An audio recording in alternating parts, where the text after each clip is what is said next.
Kumusta naman kaya mga kabayan, naririnig na naman ako at magpapakita naman ako sa inyo masarap na luto. Tayo magluluto ngayon na sinigang na ulo ng salmon, ay sariwa-sariwa baga. Dumadaan ako sa palengke, nangungusap ang mata. Binabili-bili ko, tapos binawasan ko rin ang aking pang sashimi. Ay di aray, tayo nagpapainitan ng ating hugas bigas na yan. Nilagyan na rin natin ng sibuyas at kamates. Sa inyong napapanahon na yan mga kabayan, may karikit na asin at paminta. Kaya una natin nilagay yung medyo matitigas, gusto ko malambot yang talong na iyan. Yan ho, ayaw ko diyan ng makunat at nalagitgit sa ngipin. Ayan ho, kaya ang una nating ilalagay ta's itong mga pinagtangkayang iyan ng kangkong sa parinyaan. Gusto ko diyan ay malambot-lambot. Kaya yan mga una nating ipinaglalagay ngayon. Ating tinatakpan din, siyempre pag nakuluan, ating bubuklatin at ilalagay naman natin kung ano yung mga sunod na sahog na ating gagamitin karaniwan pagka tayo ay nagsisigang. Ito na nga ating sitaw na yan, berdeng-berde, sariwang-sariwa ay mga kabayan. Talaga naman ako yan, no? Hindi pa rin nawawala ang ang ubo. Ayan mga kabayan, pansin nyo ko sa busis ko. Ay medyo husky, parang pwedeng mangantay. Tunay. Kaya tulad ng sinasabi ko, di itong ating mga gulay na ito, pagkakalagay natin ating pabubulakan ng karikit dyan at ating babalik siyempre hahaluin natin. Ngayon, lalagay na natin ito ang ating ulo ng muslong iyan. May kasama rin bele kung tutuusin. Ayan, may nilagay na natin ng paminta at asin. Ating isasahog na diyan. Naku, sabi ko sa inyo mga kabayan, napakasarap naman ng isdang itaw. Mahal-mahal kung bibilhin, pero sulit naman po ang sarap. Yan mga kabayan, sinigang nating ulo ng muslo. Ayan, may kasama din bele. At pati mga pinagtistisan ko ng aking ginawang sashimi, ay di isasama natin. Sayang yun, may mga pangapangatiyan nakasahog din mga kabayan. Lagawin natin musang ko yung sashimi na rin muslong are. Napakasarap din nga pala. Maligat-ligat naman ng isang laman.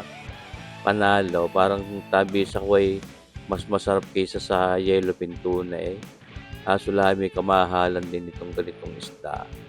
Pero kako nga, di sulit naman. Nakapag-sashimi na tayo. Nakapagsigang pa tayo ng ulam. At ito, pampatanggal din ng lansayang kalamyas na sariwang iyan. Yan na ako kinuha pa sa kapitbahay. Lagi sarado ang bakod. Ay, hindi ko maabot ng kamay. Ayan. Pero hindi naman nakaw yun. At nahingi naman sa puno. Kesa manlaglag lang. Ayan. Salamat sa may kanya ng puno ng kalamyas na yaw. Kita nung makulaon uli. Ating binabalik-balik. Halo-halot para balanse ang luto niyang ating mga isinahog na yan. Ito naman. Nag-aanyaya na agad ang sarap Tabi sa kawan. Yung isdang iyan, napakalasa, malinamnam. Yung ating muslo ay panalo mga kabayan. Sana makasubok din kayo magluto ng papagarne sa isang araw. At kako nga ito naman mga ganitong sinigang ay bigay. Marami naman isda tayong pwedeng isigang, pero iba ho itong muslo at talagang napakasarap. At ako, kumpletuhin natin ang asim niya. Lalagyan natin ng isang sachet ng Nora seasoning, sampalok. Yan ho, sampalok mix, sampalok sa sinigang sa sampalok, kung anong gusto nyo itawag. Natanggal-tanggal din natin yung mga impurities na yan. Siyempre, wala masama kung tatanggalin natin. Yan. Para talagang walang lansa. Yan yung mga dugo-dugo at mga lansa ng isda kung tutusin. Nangalutang, pati yung ating mga impurities galing din yan sa mga gulay-gulay na yan. At ito, ilalagay lang natin yung isang maliit na sachet na yun ng sinigang sa sampalok na yaon. Kung gusto niyo mas maasim pa, edi yung dagdagan. Pero sa akin, may kamatis na rin naman tayong ginamit at karikit na kalamis na sariwa. Sapat na ho ang asim nyo. Ayaw ko naman ng sinigang na napaka-asim, sobrang asim. Tulad sa mga restaurant na overpower yung kabuang flavor. At yung dinagdagan yung paminta. Yan yung nakita mga kabayan para mas masarap. Iba rin yung init at saka yung amoy ng pamintang iyon diyan sa mga gayang sinigang. Oo, talaga namang gaya-yaya sarap na rin at ito siyempre pahuli nating ilalahok yang gayang okra at nang yan ho ay malutong-lutong pa parang ating, palalayain laan ng kaunti di ano ng karikate. Yun hong karikate ibig sabihin ay kaunti, ayan sa nagtatanong. Ayoko din yan sa okra yung sobrang lambot, sabi sa way ano, naglalaway-laway. Kaya gusto ko yung medyo may lutong at para medyo mas masarap siya, may ligat. Patuloy nating inaalis ang mga impurities na yan siyempre mga kabayan. Kaya ako nga wala namang masama kung tatanggalin natin. Ay siya. Maya-maya pa ng karikiti mapapahaplas niya sa hapag ng lantakan at mapapaigop abaw si kabayan, Sir Boyeng. Yan ho. Kaya lalahok pa rin tayo diyan, may sasag pa tayo din yung pinagdadahunan ng ating kangkong, hindi po puwedeng hindi mapasama at talaga yun masarap din naman, dahon ng kangkong. At yan na nga, berdeng-berde, kasing berde ng utak ko ay, sabi sa kawan. Lettuce, ricados, itong ating sinigang na muslo, ulo ng muslo na may kasama rin tiyan o belly. Yan ho, pag nalayaya ang ating anong iyan, dahon ng kangkong na yan ay ayos na. Pwede na nating anuhin yan, patayin ng apoy, tinimusan pa natin para siguradong panalong-panalo na ang sarap, mga kabayan.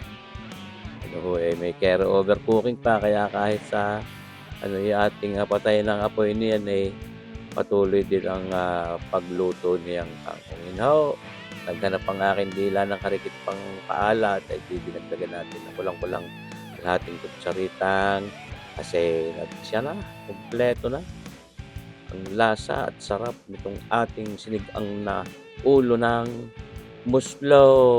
Ayan, mga kabayan. Aba, tunay na.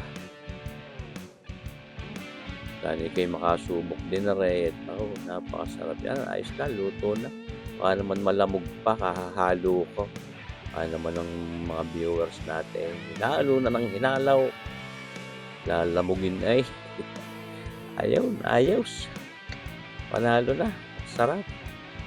At atin ang ilalagay yan sa ating mangkok na yan. Nang mapahaplas na doon sa hapag ng lantaka. Kita nyo ba gayon? Yung beling yaon. Panalo kako nga sa inyo mga kabayan. Yan ho. Paminsan-minsan lang na may makapagluto ng garni, hindi naman masama. Siyempre, makatimos din naman tayo ng masarap na isda. Ayan. At yan ho'y ating lalantakan na mga kabayan. Naririyan na nga sa lamisa. Napatakam pa ng mumo pagkuha ko ng kanin may nag-shoot doon sa ibabaw ng kamatis. So, inalis pa kita na. Kinago pa. So, ayan ho. Natandaan ho ninyo, meron nung kanin na nasa ilalim ng kamatis na itinaog ko.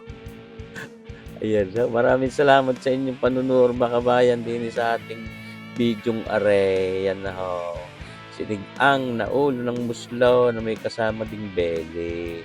At yan nga ho'y atin ang lalantakan at tayo mag-iigop abaw na diyan sa ating napakasarap na isdang yan. Sulit ang presyo.